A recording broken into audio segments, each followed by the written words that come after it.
Takže čau Atilka. Sme rádi, že sa nám konečne podarilo ťa dostať pred kameru. Určite čo ľudí najviac zaujíma v poslednom čase spojené s tebou, tak sú otázky spojené s tvojím posledným fightom, čo si mal v Bellatore, obhajobu titulu. Čiže k tomu niečo nám vieš povedať? Takže čaute.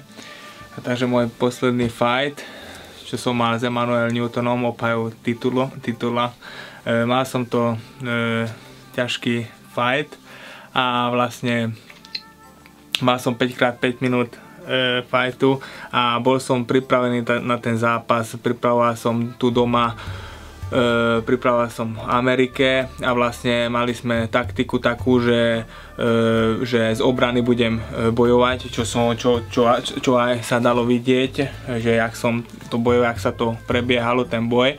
A vlastne začnem od začiatku kola, že od prvého kola dostal som v prvej minúte jednu kopačku sem do toho svalu, kde ešte vidno tento sval, a tam som cítil, že sa mi začne troška trpnúť ruka, ale tak som to neuvedomoval, lebo mal som adrenalín, nie? A keď som išiel dole v prvom kole, tak hovorím Matúšovi, že Kaučovi, že jakú mám ruku, že pozri na, že to je nič, to je len kopnuté. Takú ruku som mal, ale chvála Bohu, že som mal taký adrenalín, že som to necítil tak. No vlastne od prvého kola až do tretieho kola sme išli a pri každej kole tí kauči, hlavne ten môj hlavný kauč, ten Rogers ATT, hovoril, že to máme, že mám presnejšie údery, že proste vyhrávam to na body, lebo ma akože tlačil, ale ma netrafil, lebo ja som nemal ani škrabanicu na tváre, nič netráfal ma, on tie spinning backy, spinning kicky a vlastne len ma tlačil na tú klietku alebo okolo a ja som mal čisté údery. A išli sme do 4. kola, Matúš hovorí, že či som v poriadku, všetko, hovorím, že jasné, že máš takto držať a vlastne z kontry bombovať a držať ho a bude to, vyhrám to. Išli sme do 5. kola, to isté stále hovorí, celý čas mi hovoril ten kauč, že mám to vyhraté, že mám to vyhraté na body, že nechoď do nejakej nejakej bomby, prestrelky a že nemôžem urobiť chybu, nie, lebo keď mi hovoria, alebo hovorí ten kauč, že som prehraný, tak dám do toho všetko, vyjde, nevyjde, alebo dám do toho vlastne všetko. Išiel som do toho 5. kola, aj tam som potráfal, aj on ma tlačil, ale on ma nepotrafil s ničím. A vlastne skončilo sa kolo a normálne som sa tešil, že to máme, že som to vyhral, aj kauči, všetci, že to máme. A vlastne prehral som ten zápas na 2-1 na body. A po zápase bol nervózny ten môj kauč z Ameriky, hovorí, že povie tam na konferencii všetko, nebola ani konferencia prvýkrát v Bellatore. A vlastne musel som aj teraz robiť dopingové testy prvýkrát v Bellatore, čo som aj nerobil, a takže takto. Čiže myslíš si, že chceli o to obrať zámerne? Akože nemyslím, no určite, že lepšie to chceli, aby tam bol Američan alebo takto, no. A vlastne dobre, ja som urobil chybu v tom, že netlačil som aj ja do toho súpera, ale vlastne mali sme takú taktiku a tí tréneri hovorili, že nemám sa tlačiť, že to mám, akože a ja určite aj ja som urobil chybu, lebo som ale nedá sa všetkých už takto v tejto triede zabíjať, že bum a hotovo. A vlastne takto to dopadlo. Ďalšiu otázku, čo máme, bola určite spojená s tvojou prípravou tesne pred fightom, ako sa pripravuješ, s kým trénuješ, vieme teda, že potom tesne pred tým fightom chodíš aj do American Top Teamu trénovať. Takže vlastne stále mám takú prípravu 8 týždňovú, 9 týždňovú, vlastne kde pripravujem doma najprv mesiac, že do Nitry chodievam na zápasenie, kde mám trénera Nora Bedera a Milana Revického. V Gabčíkove tu doma robím kondičné tréningy so Zolom Mišičákom a vlastne chodím do Bratislavy do Octagon Fighting Academy s Iliom, ktorý mi robí MMA tréningy. takže tu to poskladám tak, aby to bolo dobre, takže mám tu takú hrubú prípravu a vlastne do ATT chodievam, aby som bol taký vysparovaný a už mentálne pripravený na ten zápas a vlastne 5 týždňov pred zápasom už idem do Ameriky, na Floridu, do ATT, kde ma už čakajú a tam mám tú poslednú fázu prípravy toho zápasu, kde vlastne mám každý deň rozdelené tréningy od pondelka do soboty, pritom mám týždenne 3-krát sparingy a ostatné sú kondičné tréningy, zápasenie, jiu-jitsu a vlastne sa pripravujem na toho daného súpera, že s kým idem bojovať. Ešte taká otázočka, vieš možno spomenúť aj nejaké mená? Nejakých fighterov, s ktorými sa tam pripravuješ? Áno, vlastne teraz som sa pripravoval aj, som sparoval dosť veľakrát s Texeirom, ktorý mal teraz zápas s John Johnsonom vlastne mesiac po mojom zápase. Bol tam aj teraz Bigfoot Silva, s tým som teraz akože nevedel trénovať, lebo má nejaké zranenie ramena, ale vlastne keď som tam došiel, tak bola taká brutálni bojovníci, ktorí išli do UFC v ten týždeň, čo mal zápas Hector Lombard, ten Tyron Woodley, Robbie Lauren, išli Lottie Tool a takíto fightery.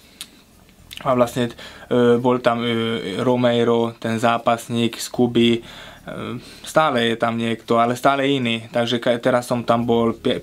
krát alebo 6. krát, ale stále tam iný a vlastne stále sú tam tí najlepší bojovníci na svete. Čiže to ATT je také kľúčové v tej tvojej príprave? Určite aj to, že aspoň musím to tak byť, lebo v Amerike mám zápas, takže musím sa sústrediť tam, že tam už fokusovať na ten zápas a vlastne, že som tam, to je úplne iné, aké by som bol doma a tam sa pripravím aj mentálne, aj psychicky, fyzicky, všetko, takže ten mesiac určite tam potrebujem byť stále pred zápasom.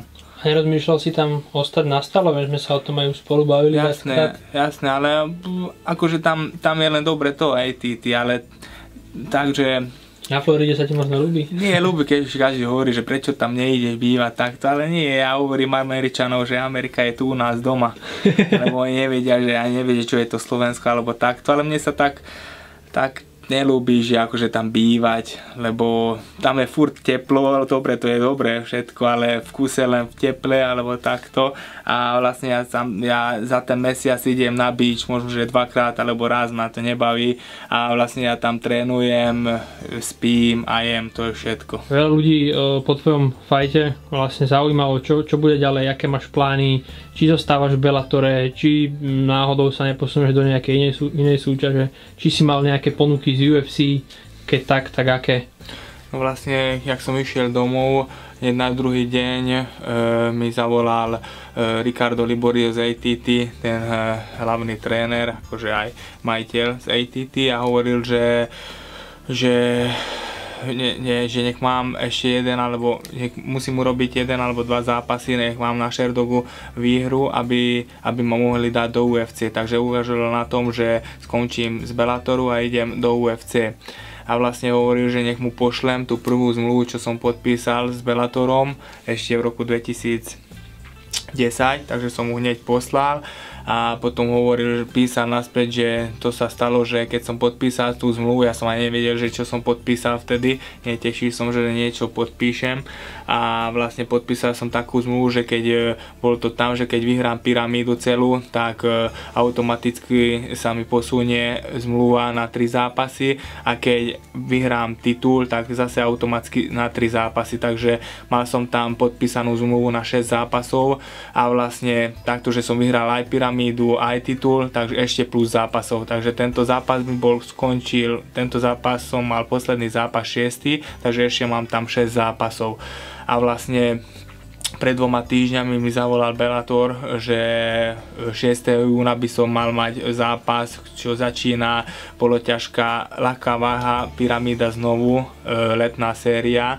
A išiel som tam znovu v pyramíde, ale musel som povedať, že nie, lebo teraz mám problémy s rukou a teraz by mali ma operovať a vlastne ešte nebudem, že neviem, že čo, kedy sa z toho dostanem, lebo už to mám už také, že od prvého zápasu z Bellatoru som to tam udrel tak, že odtedy mi tá ruka není v poriadku, takže do každého zápasu som išiel tak, že s tou rukou som mal problém a teraz mi vlastne hovorí lekár, že už je čas na to, že nech to urobia normálne, aby som vedel už normálne s tým fungovať, lebo akože aj teraz trénujem všetko, len to nie je 100%, lebo je tam bod, že keď udrem, tak to zacítim tak, že neviem ani potom dokončiť tréning. Takže vlastne čakám teraz ďalší ten termín, že kedy mi urobia tú ruku a vlastne podľa mňa čakám, že okolo novembra v zime niekedy budem mať zápas a určite, že v Bellatore. Čiže by si vlastne išiel na tú pyramídu do Bellatoru, čo sa v zime?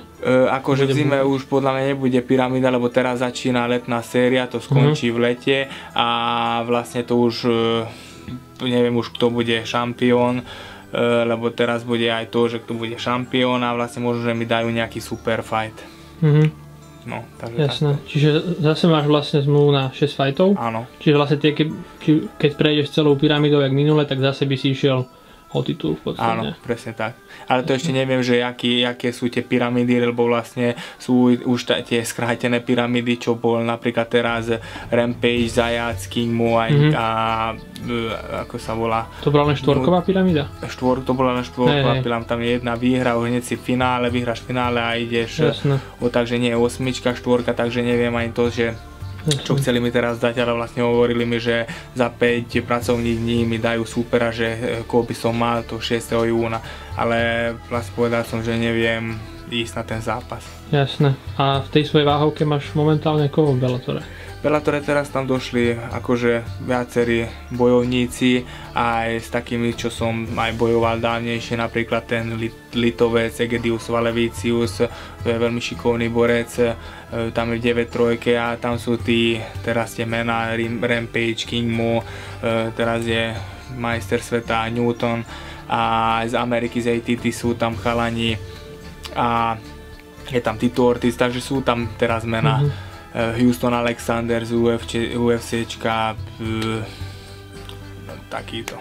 Máš aj nejaký taký vysnívaný fight, ktorý by si chcel dať niekým? Určite, lebo keď už je tam Tito Ortiz, on bol môj vzor, keď som bol malý, že taký chcem byť, veď aj môj pes sa volá, že Tito, takže on bol taký môj vzor, takže možno by som sa s ním aj troška pobil, jasné, v takom super fajte. A viem, že Tito teraz v tej štvorkovej pyramíde nebol, myslím, Nebol, lebo teraz ho vyzval Šlemenenko a vlastne to bude dobrý zápas tiež, ktoré 8-4 Šlemenenko šampión a povedal, že ide do 9-3 a tam bude bojovať, ale nie o titul, len taký super fight, taký pay-per-view. Čiže 9-3 pôjdu super fight. Áno. Najbližšie plány nejaké do budúcna, skôr také súkromné, voľný čas, čo plánuješ? A takže v voľnom čase stále chodievam na ryby a hrávam karty s kamošmi, to milujem najviac a idem určite na dovolenku s frajerkou, s priateľkou a vlastne uvidíme, že ako sa dopadne tá operácia s tou rukou a dovtedy trénujem a aj potom budem trénovať akože tak, že nebudem používať tú pravú ruku a vlastne takto. Svadbu neplánuješ, Atulka? Svadbu ešte neplánujem. Ešte nie, lebo prvá je kariéra, najprv musím urobiť všetko, čo môžem teraz takto v tomto športe dosiahnuť a potom už môžem plánovať o rodine a takto. Slovenský a český divák, kde ťa na nejakú najbližšiu dobu môže vidieť zápasiť asi, ale nie, ale na nejakých seminároch alebo akciách? Takže bude v Budapešti 24. mája Fight Expo akcia 2014, kde budem robiť seminár. To vlastne bude taká celodenná akcia, kde budú všetky bojové športy, čo existujú, a budú aj všelijaké zápasy, grappling, aj MMA, a tam budem vlastne od rána do večera a tam budem celý deň. Na Slovensku, Čechách nejaké semináre neplánuješ nikým? V Čechách budem pod tým plánovať, ale ešte neviem presne kde. To vám dám určite vedieť na Facebook a na internet. Super. Takže Atilka, na záver, čo by si odkázal mladým chalanom, čo možno začínajú, alebo proste si pre nich vzorom? No vlastne odkazujem to, že trénujte a makajte tvrdo a sny, čo máte, určite sa dá dosiahnuť a všetko robte zo srdca. A vlastne hovorím, že sny sa dosiahnuť neexistuje, že sa nedá. Takže makajte. To je na internete, že nejak 32 úderov do hlavy, ale takže BUM, lakeť, víš, a ja sa, jak som dostal, že som fakt BUM, BUM, a už som sa uvedomil, vieš, už som bol takto, ale nevedel som, kde som do piče, dostal som kde úder, brutálne bomby. Potom som sa takto prebral, nejaký celý roztrhaný, krvavý, všetko, otočil som sa niekde, on mi zajebal páku na nohu, takto. Aj to som necítil, možno, že mi vylomil nohu, ani som necítil, len som to rozkopal a čau sa postavil takto, postavil som sa takto, vieš, a on bol v piči psychicky, neveril to. Stále to som mu robil, že BUM, najebal som mu lahol, takto, ja som mu lahol takto do full montu a že BUM, BUM, BUM, BUM, BUM a koniec, ty kokot, a z mŕtvy som išiel hore, to som neveril, ty kokot. No, on mi zajebal a zobudil ma, ty kokot, to som ešte nezažil také, fakt. A na druhý deň čo? Na druhý deň, kde som ani ten deň. Ty kokot, to bolo masakér. Úplne si bolo ono? No jasné. Také bomby, že BUM, BUM, do huby, ty kokot. No. To bolo brutálne. Pekné. Takže teraz ma budú operovať, takže neviem, že čo bude po operácii, ale dúfam, že sa rýchlo uzdravím, a takže idem ďalej, budem trénovať ďalej a držte mi ďalej palce a uvidíme sa, a stále budem písať na Facebooku, čo je so mnou, kedy mám zápas a takto. Takže čaute, díky moc.